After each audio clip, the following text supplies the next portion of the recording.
Shalom. Nah, Bapak Ibu, saudara-saudara yang dikasihi Tuhan, kita tahu bersama bahwa di dalam kitab suci kita, dari kitab Kejadian sampai Wahyu dalam perjanjian lama, sampai dalam perjanjian baru, firman Tuhan mau menekankan dan menyatakan kepada setiap kita bahwa sesungguhnya Elohim yang kita sembah, Tuhan yang kita sembah itu, Dia adalah Tuhan yang kudus. Sekali lagi saudaraku, Dia adalah Tuhan yang kudus, bahkan tanpa kekudusan.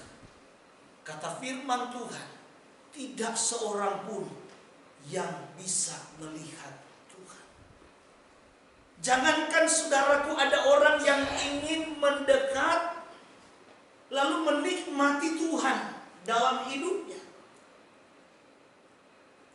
Jadi sekali lagi saudaraku, jangankan orang mau mendekat, bertemu dan mau menikmati Tuhan, untuk bisa melihat Tuhan saja dia nggak bisa tanpa kata firman Tuhan, tanpa kekudusan.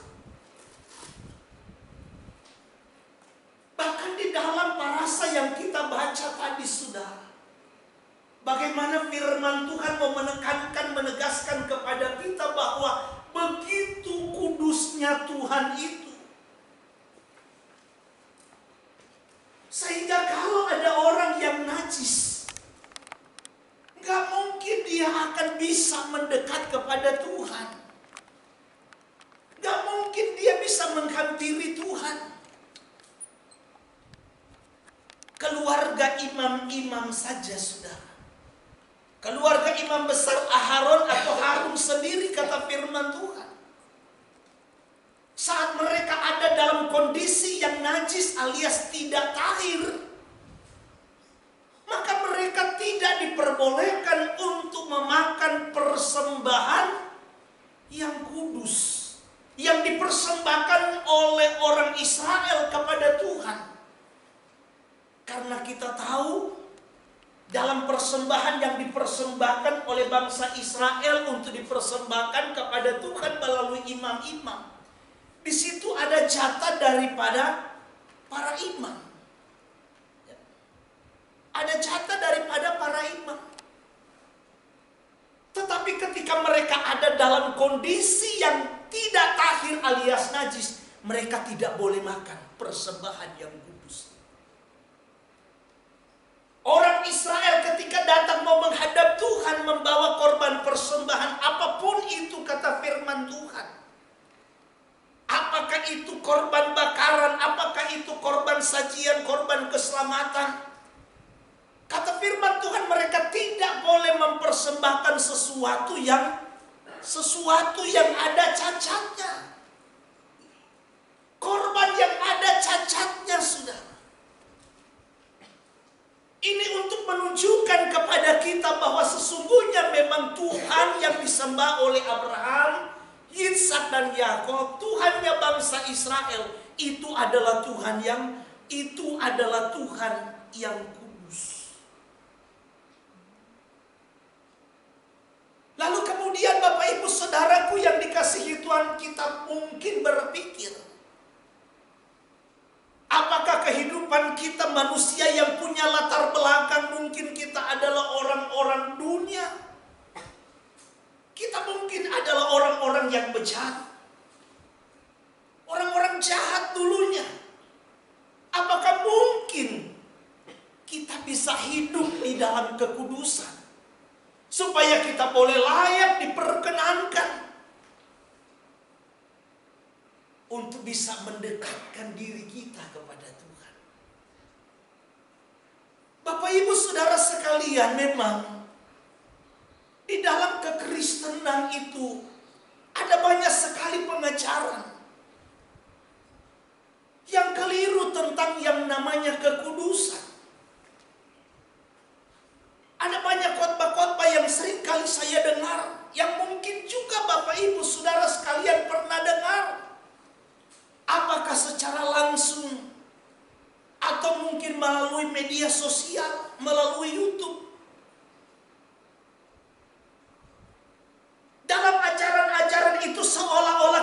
kita beriman dan percaya kepada Yesus Kristus sebagai Tuhan, maka secara otomatis kehidupan kita itu sudah dikuduskan sekali untuk selama-lamanya. Sehingga saudara-saudara, kekudusan itu bukanlah sesuatu hal yang perlu kita upayakan, yang perlu kita kejar, yang perlu kita usahakan ketika kita menjadi seorang pengikut Tuhan. Ini yang keliru, saudara. Makanya dalam doa-doa orang-orang Yahudi, kalau dalam sidur kita masih mengutip beberapa, apalagi kalau Amida, baru ata Yahweh Eloheinu melech haolam, asher kitsanu bemis fotah. Kalau orang-orang yang hidup di era Mesianik yang sudah terima Mesias itu sebagai juru selamat, ditambah lagi dengan ufdam Yeshua HaMasiah. Jadi orang-orang Yahudi meyakini bahwa firman Tuhan itu, Torah itu bisa menguduskan kehidupan, bisa menguduskan kehidupan mereka. Sekali lagi saudara, firman Tuhan itu, Torah itu bisa menguduskan kehidupan mereka. Ada banyak pendeta-pendeta, para pengkhotbah, para pengajar yang berkata dari sejak dulu, sekali lagi dari sejak dulu, zaman perjanjian lama, zaman batulah atau zaman bahala, sampai zaman sekarang, bahkan sampai masa yang akan datang, tidak ada orang yang bisa diselamatkan kalau tidak melalui Yesus.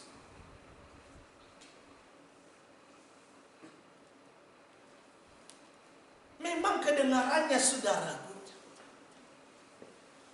pernyataan ini seolah-olah ini benar. Tidak sepenuhnya benar, tetapi tidak salah juga.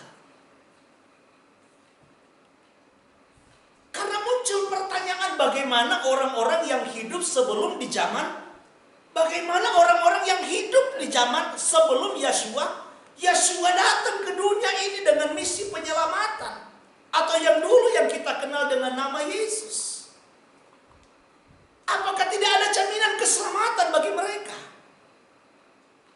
Jelas sekali firman Tuhan katakan, Imamat pasal yang ke-18 ayat yang ke-5. Barang siapa yang melakukan Torah itu, sekali lagi, barang siapa yang mentaati perintah itu, maka mereka akan memperoleh hidup. Mereka akan memperoleh keselamatan. Jadi orang Israel yang hidup sebelum di zaman Yeshua, mereka punya jaminan keselamatan. Bukan tidak. Kalau mereka mentaati apa yang Tuhan perintahkan di dalam Torah atau 5 kitab yang ditulis oleh Mose.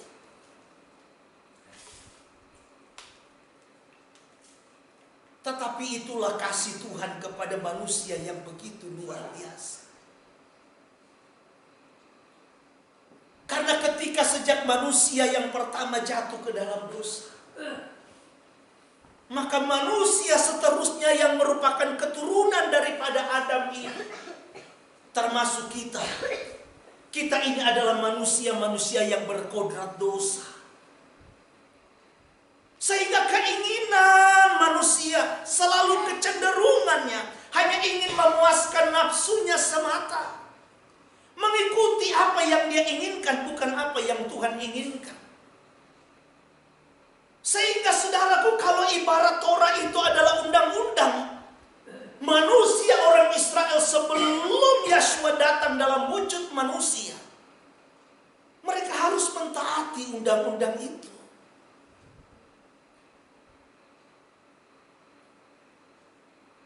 Tetapi kita melihat bagaimana kuasa dosa yang begitu luar biasa berusaha untuk menarik manusia, sehingga kecenderungan manusia bukan untuk mentaati apa yang diperintahkan, yang difirmankan oleh Tuhan.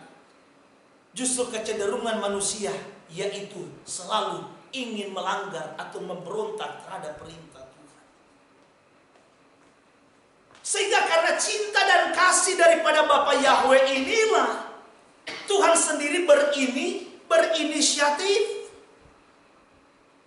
mengaruniakan putra tunggalnya, Torah yang menjadi manusia, firman yang menjadi manusia, sehingga barang siapa yang percaya dan beriman kepada Dia tidak akan binasa, melainkan memperoleh kehidupan yang kekal. Jadi Torah yang dulu yang tertulis itu semua sebenarnya merupakan sebuah perlambangan, sebuah gambaran, simbol, dan wujudnya tidak lain adalah Yeshua HaMasiah. Makanya jangan heran dalam kitab Matius pasal 5 atau Matius pasal yang kelima dari ayat yang ke-9, Yeshua bilang, aku datang ke dunia ini bukan untuk meniadakan yang namanya Torah. Sampai langit dan bumi ini pun lenyap, tidak ada satu titik pun dari Taurat itu yang ditiadakan.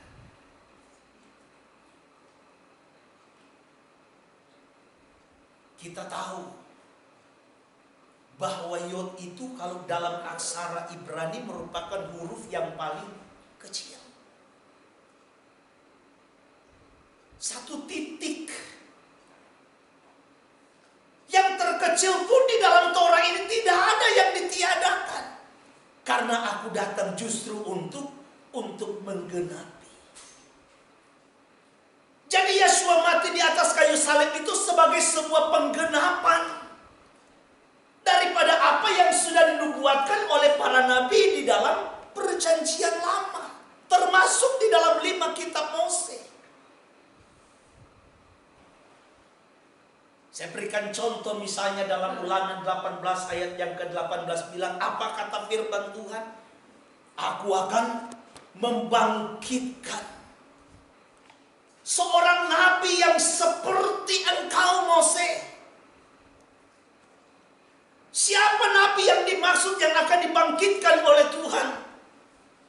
Ingat saudaraku, yang Tuhan garis bawahi yang seperti Mose. Dalam hal apa? Bukan dalam hal melakukan mujizat. Elia juga melakukan mujizat, Elisa juga melakukan mujizat, nabi-nabi yang lain juga melakukan mujizat. Tetapi hanya satu pribadi yang punya misi yang sama seperti Mose, yaitu membawa orang Israel keluar dari rumah perbudakan. Sekali lagi saudaraku, membawa orang Israel ini keluar dari rumah perbudakan, yaitu Mesir. Jadi Ulangan 18 ayat yang ke-18 itu merujuk kepada pribadi Yeshua HaMasiah. Karena hanya melalui dialah saudaraku, kita sebagai Israel rohani boleh dibawa keluar oleh Tuhan dari yang namanya perbudakan dosa. Karena kelepasan orang Israel dari rumah perbudakan Mesir ini merupakan gambaran. Ini merupakan gambaran, simbol yang sudah Bapa nyatakan kepada kita orang-orang Israel rohani. Nah, Bapak Ibu Saudaraku yang dikasihi Tuhan, untuk itu mari kita sama-sama mengerti dan melihat bahwa sesungguhnya kekudusan itu merupakan hal yang penting. Bukan berarti bahwa sekali kita percaya kepada Yeshua atau dulu Yesus, maka kehidupan kita dikuduskan untuk seterusnya dan sampai selama-lamanya. Ibarat sama seperti yang namanya kertas, saudara. Ya. Ini ada kertas sama. Dosa itu ibarat tulisan ini. Kehidupan kita ini, saudaraku, gambaran dari kertas ini yang penuh dengan dosa. Di sini ada coretan, banyak sekali coretan. Ini gambaran dari dosa manusia yang kita lakukan. Tetapi ketika kita percaya dan beriman kepada Yeshua HaMashiach sebagai Tuhan, sebagai juru selamat kita, maka kata firman Tuhan, dosa kita menjadi putih. Yesaya pasal yang pertama bilang apa? Sekalipun dosamu merah seperti kermis, akan menjadi putih seperti salju. Nah, persoalannya ketika kita beriman dan percaya kepada Yeshua HaMashiach, kita masih hidup di tengah-tengah dunia yang jahat, dunia yang gelap. Berbeda dengan orang yang ada di sebelah kanan salib Tuhan Yeshua.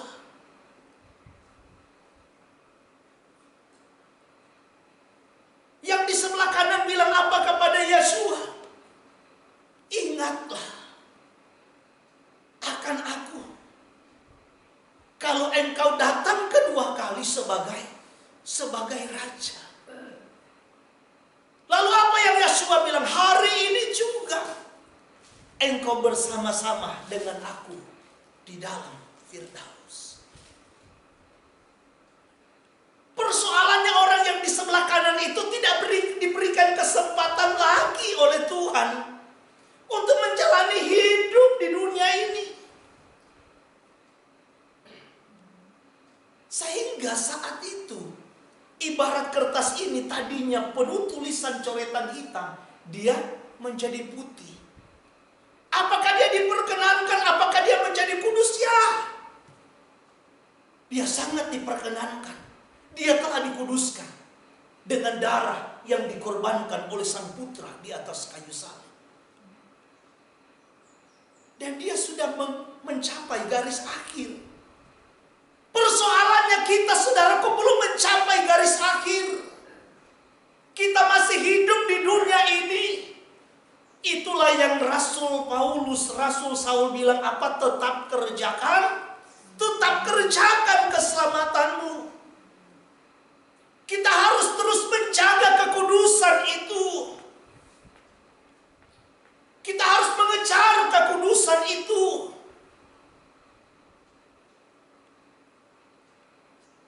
Banyak orang yang salah memahami yang namanya kasih karunia. Padahal saya selalu katakan, saudaraku, kasih karunia itu adalah sebuah kesempatan yang Bapa berikan kepada umat manusia, termasuk saudara dan saya. Tadinya kita ini orang-orang yang tidak diberikan kesempatan. Tidak punya kita kesempatan itu, saudara. Tetapi ketika kita beriman dan percaya kepada Yeshua HaMashiach, kita punya kesempatan itu. Orang di luar Yeshua, mereka tidak punya kesempatan. Mereka tidak diberikan kesempatan.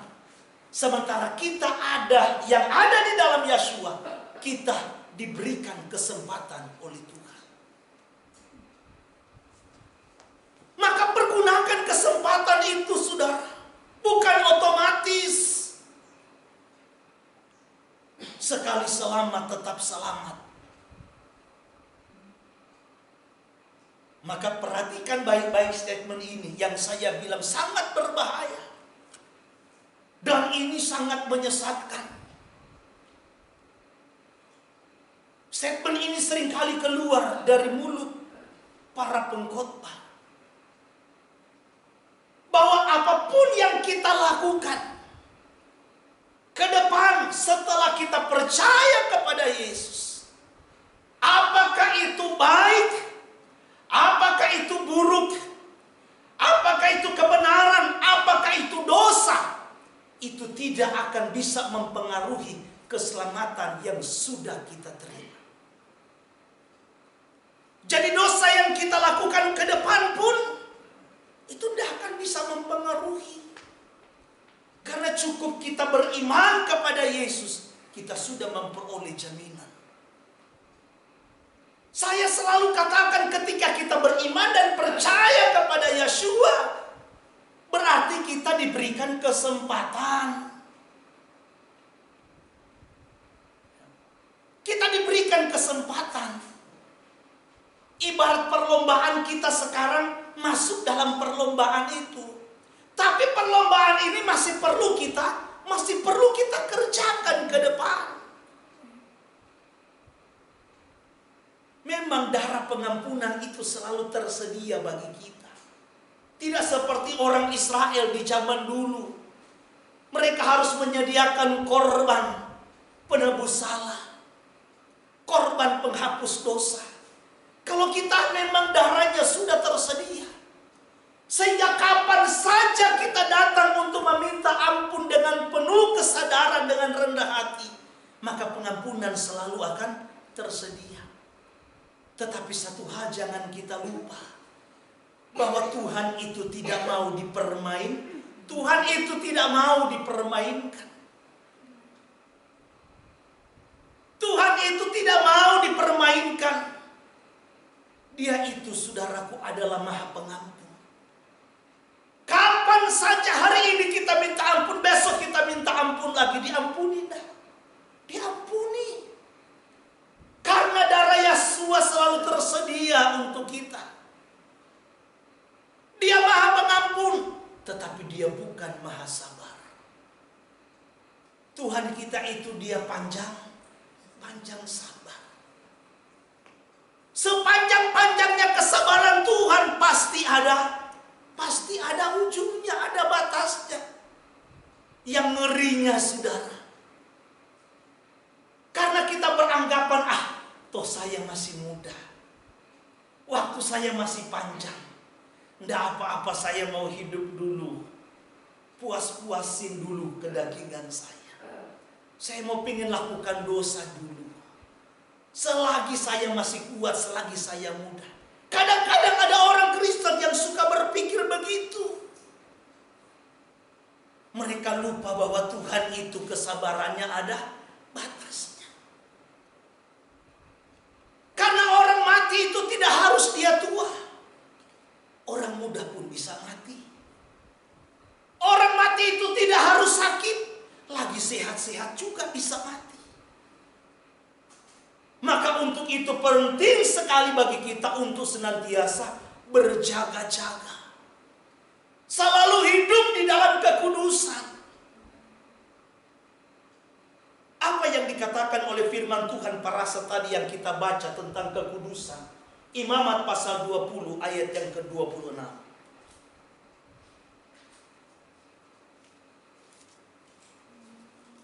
Imamat 20 ayatnya yang ke-26. Tolong satu orang baca.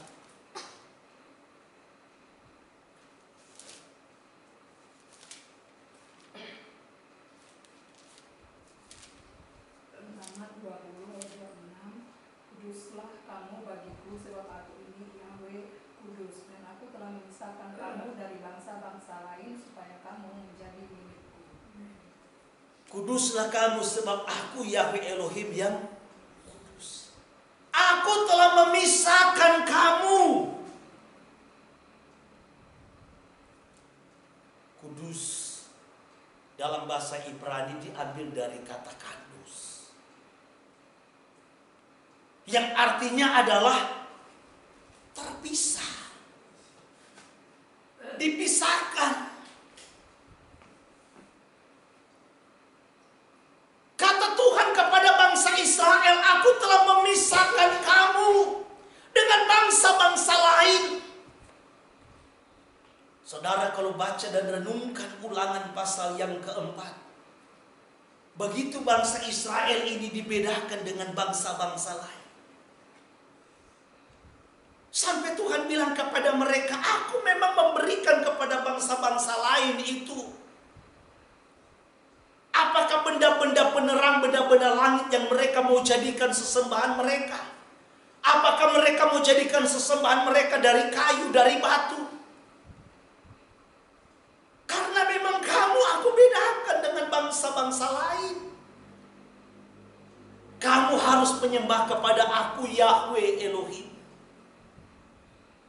Maka aku pun memberikan hukum dan ketetapanku kepada kamu, untuk membuat kamu tidak sama dengan yang namanya bangsa-bangsa lain. Tidak sama, saudara. Makanya jangan heran firman Tuhan sering kali Tuhan ingatkan melalui Mose, bahkan melalui Yahosua bin Nun.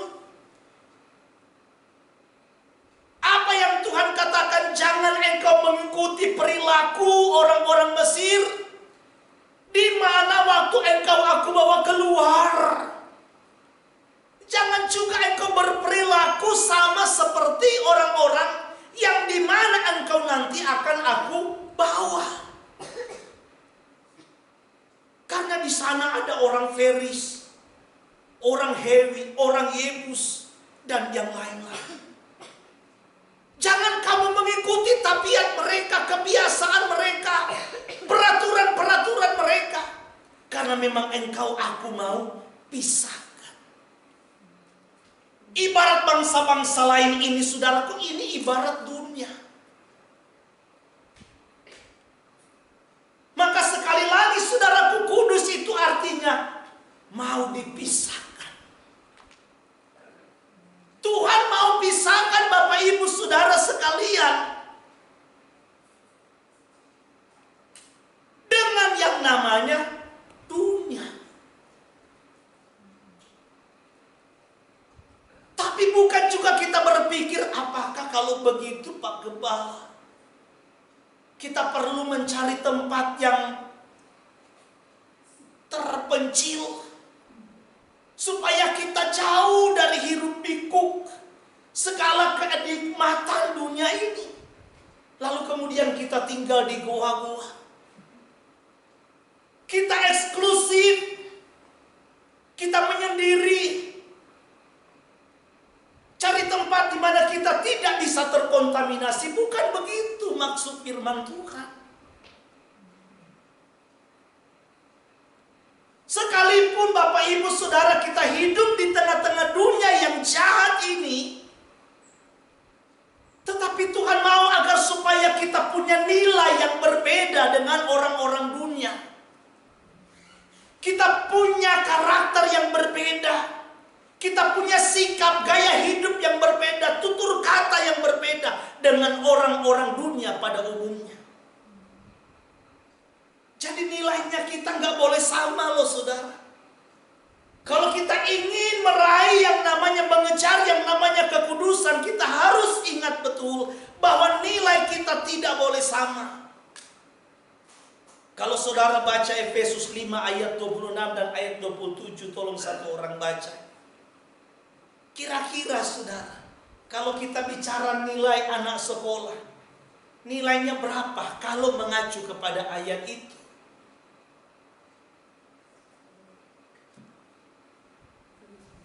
Silakan. Efesus 5 ayat 25 dan 26. Hai suami, kasihilah istrimu sebagaimana Amasya telah mengasihi jemaat dan telah menyerahkan dirinya baginya untuk menguduskannya sesudah ia menyucikannya dengan memandikannya dengan air dan firman. Setuju?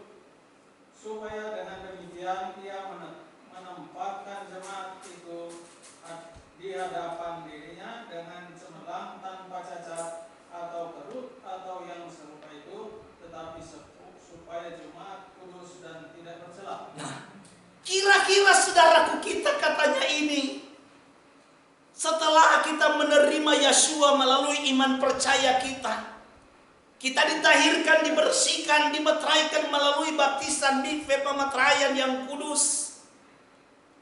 Kita dipersiapkan oleh Tuhan sebagai jemaat yang apa? Yang tidak bercacat celah, tidak ada kerut, alias sempurna. Jadi kalau kita bicara nilai tadi saudara, nilai anak sekolah, setahu saya kalau nilai 6 itu cukup, ya. 7 itu lebih dari cukup, ya. 8 itu baik, 9 sangat baik, 10 nah istimewa, sempurna. Berarti kalau mengacu ayat 27 nilainya berapa kira-kira? Apakah 6 cukup? Apakah hanya sekedar lebih dari cukup? Kalau mengacu ke ayat tadi harus sempurna loh saudara. Sama yang saya katakan tadi, Tuhan katakan kuduslah kamu. Lalu kita sebagai orang yang mengikut Dia, yang percaya, yang menyembah kepada Dia bilang, gak mungkin Tuhan saya bisa kudus, saya orang manusia yang bejat. Gak mungkin saya bisa kudus karena saya banyak kelemahan, saya banyak kekurangan. Kira-kira saudara, kalau kita sebagai orang tua, kita memerintahkan sesuatu kepada anak kita, padahal kita tahu anak kita tidak mampu, dia tidak sanggup. Kira-kira dalam hal ini siapa sebenarnya yang salah? Anak saya yang badan kayak tempe garing ini, ya, kurus kering, dia suka bilang saya tempe garing gitu ya. Lalu saya suruh angkat misalnya beras yang 25 kilo.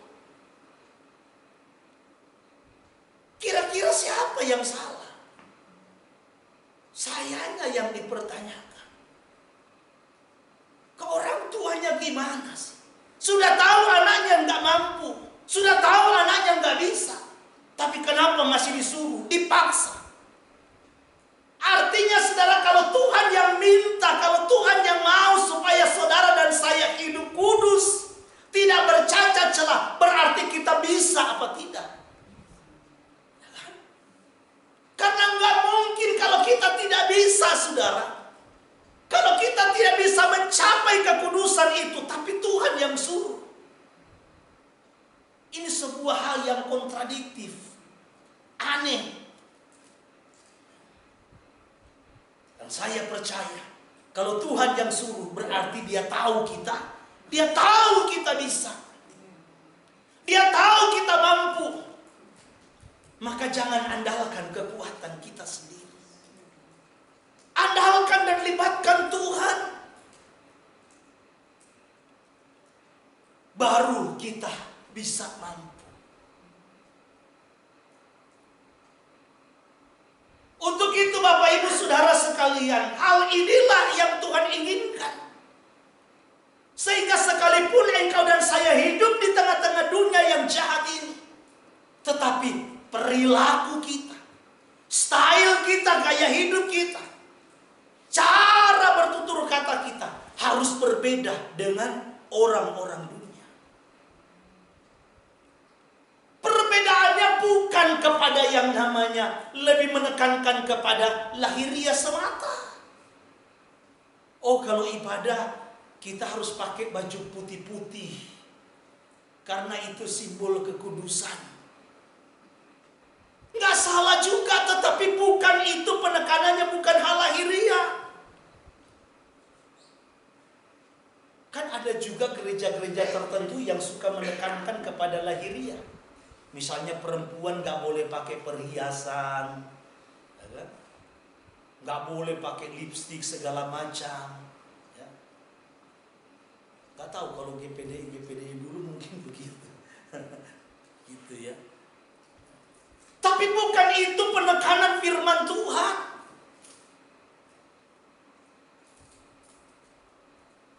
Lebih kepada batiniah yang diubahkan. Karena apa yang diubahkan dari dalam itu akan berdampak keluar. Itu yang saya percaya. Maka apa yang harus kita lakukan agar supaya kita bisa mempertahankan kekudusan?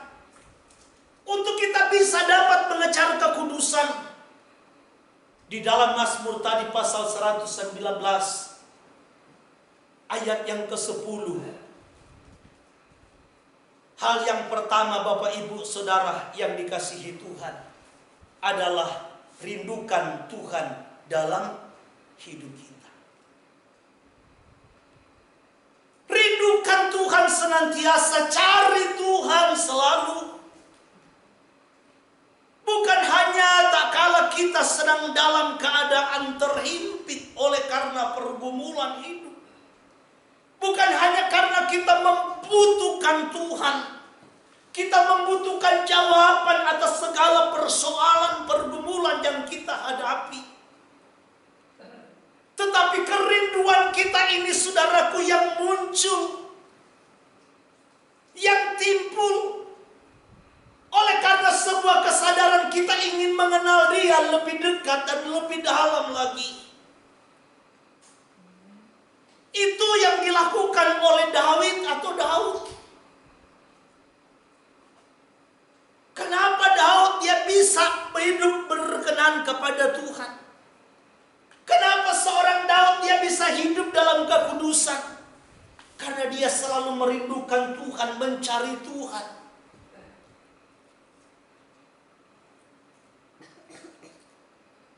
Saudara perhatikan kejatuhan seorang Daud atau David. Dia jatuh ke dalam dosa justru waktu dia sedang santai. Justru waktu dia sedang santai. Kata firman Tuhan, waktu David sedang berjalan-jalan di soto istana, santai dia lagi cari angin, saudara. Lalu kemudian melihatlah dia. Dan seterusnya akhirnya jatuh ke dalam dosa. Bukan justru saat dia sedang datang untuk mencari Tuhan, tetapi justru saat dia santai. Maka Bapak Ibu Saudara sekalian, rindukanlah Tuhan, rindukan persekutuan dengan Tuhan, rindukanlah persekutuan dengan orang-orang kudus, dengan umat-umat Tuhan. Kalau kerinduan itu sudah tidak ada, saudara, ini bahaya. Bahaya. Kalau kekristenan tidak memiliki lagi sebuah kerinduan untuk datang di hadirat Tuhan, untuk datang beribadah, untuk datang mencari Tuhan, maka ini yang bahaya. Saya selalu katakan, saudara, sangat berbahaya yang namanya sebuah ritual tanpa disertai dengan yang namanya spiritual. Akhirnya kita doa hanya doa saja sekedar. Kadang-kadang orang mau berdoa saja dia mau cari kata-kata yang bagus, susah. Padahal doa itu kan sebenarnya mengalir aja apa yang ada di hati.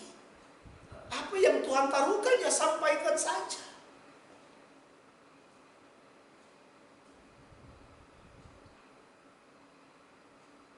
Kalau kita beribadah seperti ini, tetapi tidak lagi ada kerinduan, apalagi nih teman-teman kita yang ada di sekitar Jabodetabek. Waktu ada, duitnya ada, tetapi nggak mau bersekutu ketika ada kesempatan, karena berpikir lebih enak saya ibadah sendiri. Ya, kalau misalnya engkau ibadah sendiri, engkau benar-benar fokus dengan Tuhan, nggak jadi masalah. Tetapi kalau engkau punya alasan engkau lebih nikmat sendiri, karena engkau lebih bebas, bisa ibadah sambil makan, bisa ibadah virtual sambil tiduran, nggak mandi pun nggak apa-apa, ini bahaya, saudara.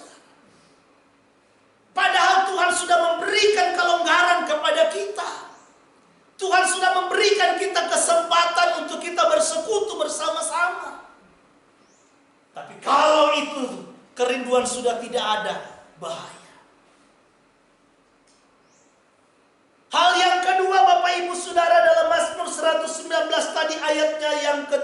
bilang apa?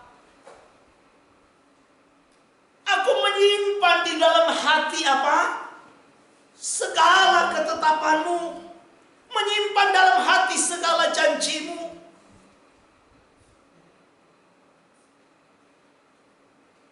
Jadi kalau hal yang pertama, rindukan Tuhan. Agar supaya kita bisa terus menjaga kekudusan dalam hidup. Cari Tuhan setiap ada kesempatan.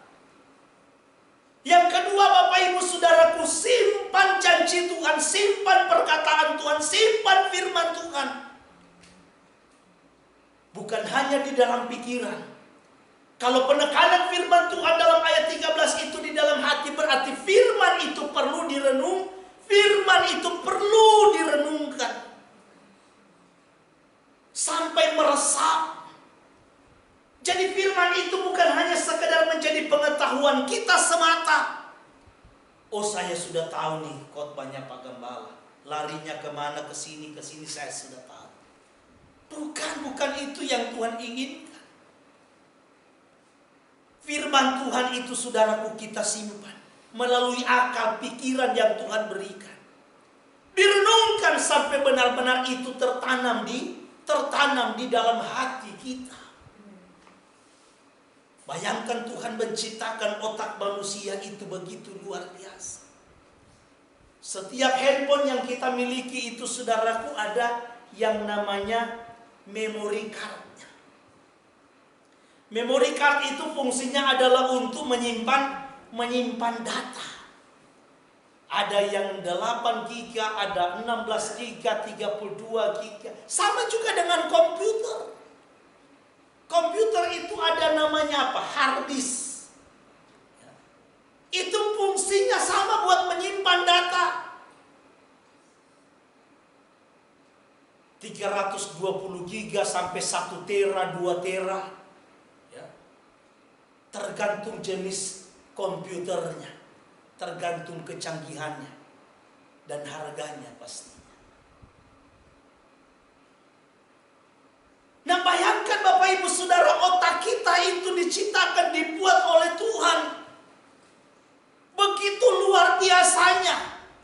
Sehingga sebenarnya otak kita yang kecil ini mampu menyimpan data yang sangat banyak. Maka jangan heran, memori kita di masa lalu itu, saudaraku, masih kita ingat. Walaupun mungkin tidak semua, tetapi tidak semua hilang. Ya. Saya masih ingat dari saya umur 5 tahun. Sebelum itu saya nggak tahu, saudara. Tapi 5 tahun saya masih TK, masih banyak hal yang masih saya ingat.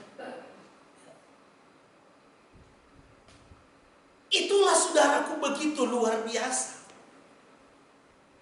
Dan dalam komputer itu, Bapak Ibu Saudara sekalian, ada istilah yang namanya apa? Input dan output. Apa yang kita simpan di dalam itu, saudaraku? Waktu kita misalnya cari, waktu kita butuh. Kalau seandainya itu tersimpan, maka itu pasti akan keluar. Itu pasti akan keluar, itu pasti akan muncul. Tapi kalau itu tidak tersimpan, tidak tersave di dalam komputer, dalam handphone kita, maka itu tidak akan muncul. Kita mau cari susah, saudara, nggak ada. Begitu juga Bapak Ibu Saudara sekalian dengan kehidupan kita manusia ini, bah komputer tadi yang saya katakan. Apa yang masuk itu di dalam pikiran kita, yang kita renungkan, yang masuk sampai ke dalam hati, itu juga nanti yang akan keluar. Dampak keluarnya itu karena apa yang kita terima. Apa yang akan kita terima? Waktu kami ke Manado kemarin, ada sedikit urusan penyelesaian antara Yayasan PIHOP dengan Yayasan Tabut Elohim. Ya. Nah, ada orang-orang yang sudah masuk di Yayasan PIHOP yang tadinya di Yayasan Tabut Elohim. Jadi singkat cerita, setiap apapun kegiatan yang dilakukan oleh orang-orang yang mantan di sini, yang sudah pindah di yayasan ini, selalu pasti akan menimbulkan cerita yang tidak baik, komentar yang tidak baik. Lalu kemudian Ibu Remondang bilang, kenapa itu bisa muncul? Karena ada ragi. Ada ragi yang belum diselesaikan. Kalian harus selesaikan ragi itu. Harus dibuang ragi itu. Artinya saudaraku, kalau sudah ada sesuatu yang mengganjal di dalam hati manusia, istilahnya orang yang sentimen, sakit hati, atau punya kebencian terhadap orang lain, jangankan yang dia lakukan yang baik, jangankan yang dia lakukan yang buruk, yang baik pun tetap kita menilainya buruk, kita menilainya jelek, kita menilainya negatif, karena ada sesuatu yang belum diselesaikan.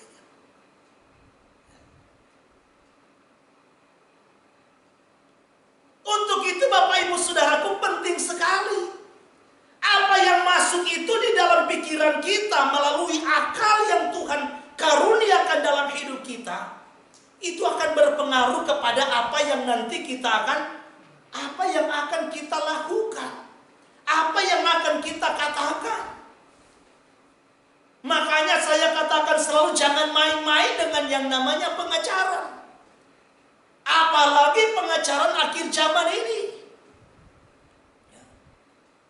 Mungkin di kelompok kekristenan, kelompok kami seperti ini, ya, ini bisa bagi mereka dianggap sebagai ragi yang perlu diwaspadai. Tetapi, ya, sini kan ada hamba Tuhan juga, Pak Pendeta Abner, ya. Pak Pendeta Abner, di kalangan kita aja yang sudah masuk dalam istilahnya pemulihan, kembali kepada akar yang sesungguhnya, banyak juga pengajaran-pengajaran yang kebablasan. Banyak, bukan tidak, Pak. Sehingga kadang-kadang jemaat jadi bingung. Ada yang Yeshua nggak boleh disembah, nggak boleh dimuliakan. Ada yang namanya nggak boleh disebut. Wah, ada lagi yang aneh-aneh, sudah. Ya.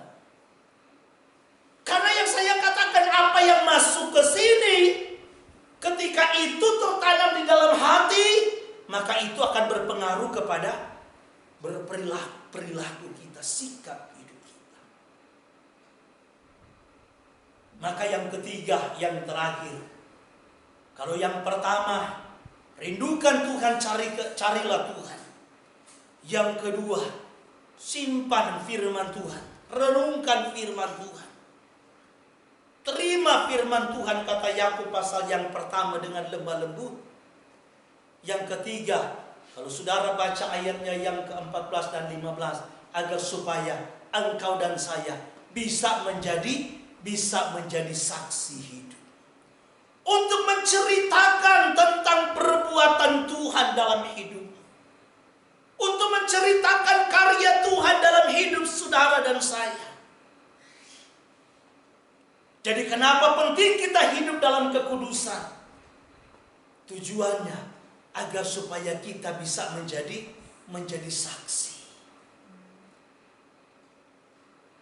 Bagaimana kita bisa merubah orang lain kalau hidup kita tidak berubah dulu, tidak diubahkan dulu? Bagaimana kita bisa berkata kepada orang lain, kamu harus mengampuni, kamu harus mengasihi, kamu harus melayani, tapi kita sendiri pun masih membenci, masih menyimpan akar kepahitan, dan seterusnya. Kalau kita ingin orang lain di sekitar kita berubah, maka berubahlah diri kita. Rubahlah hidupmu untuk tidak sama seperti dunia ini. Jangan campur aduk.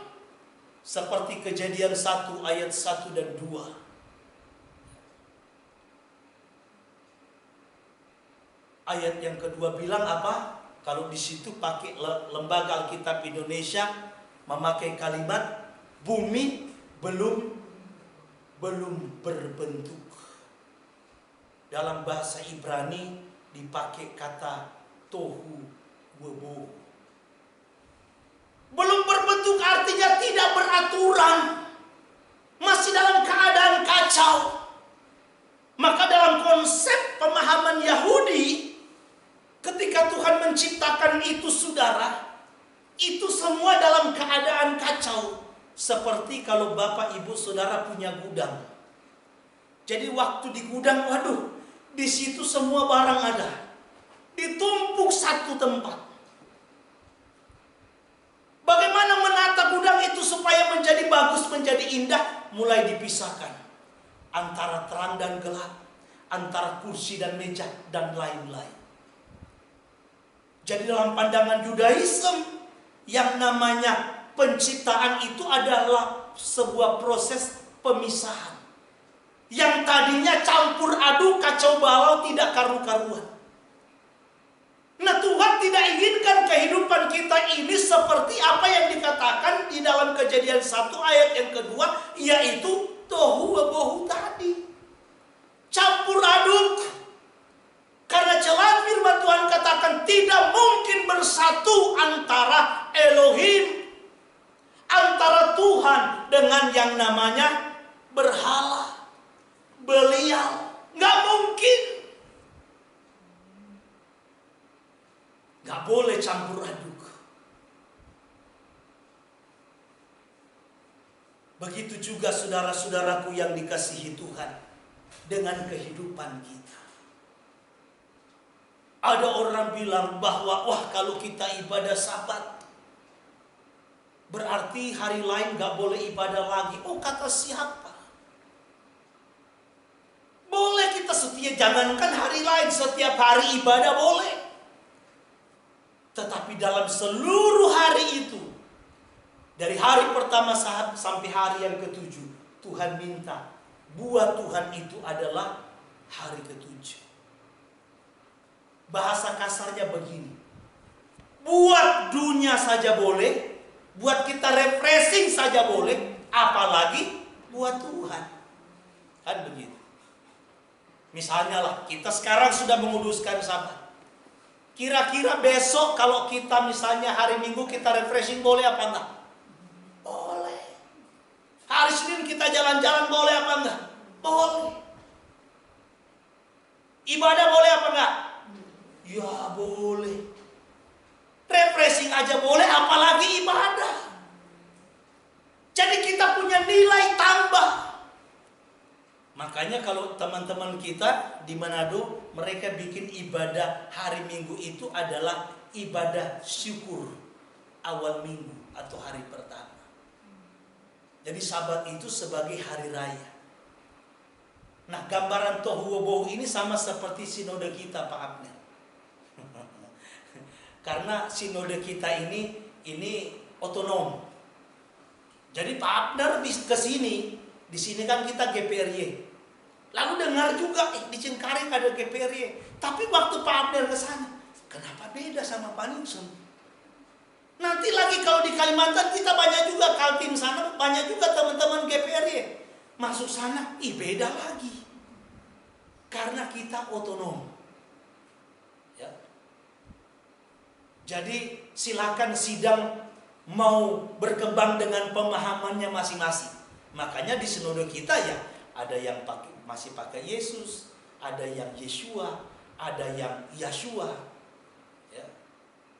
Kemudian ada yang Minggu, ada yang Sabat, ya ada yang Natal, ada yang pondok daun, macam-macam.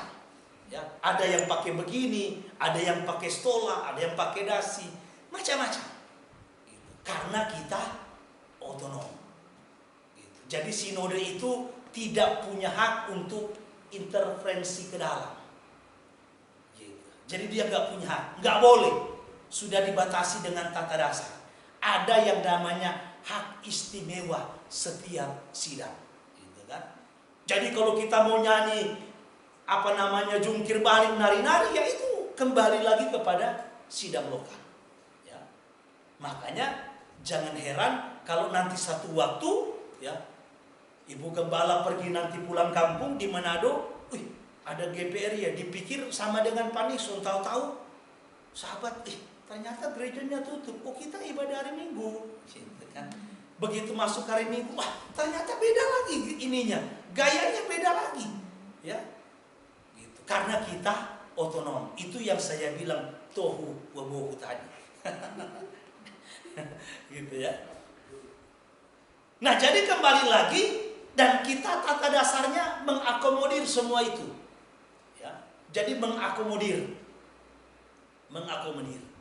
Nah, kembali lagi Bapak Ibu Saudara sekalian, inilah bagian firman Tuhan. Ya kalau hamba Tuhan kalau khotbah beginilah, tidak terasa sudah 1 jam. Makanya saya waktu pulang kampung disuruh sampaikan sambutan. Nah, kita di Jakarta tidak terbiasa. Ya orang mati ya main kubur aja. Ada pesta pernikahan juga jarang kita dengar sambutan. Saya disuruh sambutan, saya bingung. Saya bilang mendingan disuruh khotbah, tinggal ditentukan mau 15 menit, 5 menit, 1 jam, saya tinggal menyesuaikan. Tapi kalau sambutan saya belum pernah dengar, takut salah maksudnya. Kecuali mungkin saya di Manado sudah pernah, oh sambutan itu model begini. Lalu Ibu Romodang bilang begini Pak Nixon, saya juga dulu begitu. Jadi kalau sambutan itu sebenarnya juga khotbah singkat Pak Nixon. Tapi kalau dibilang Bapak nanti khotbah itu berhubungan dengan amplop. Tapi kalau sambutan itu udah pasti gratis. Oh saya baru ngerti, oh ternyata begitu. Begitulah Pak Nixon. Jadi jangan heran kalau Pak Nixon hadir di acara minta sambutan, itu suruh ngomong nasihat-nasihat firman Tuhan, tapi gratis.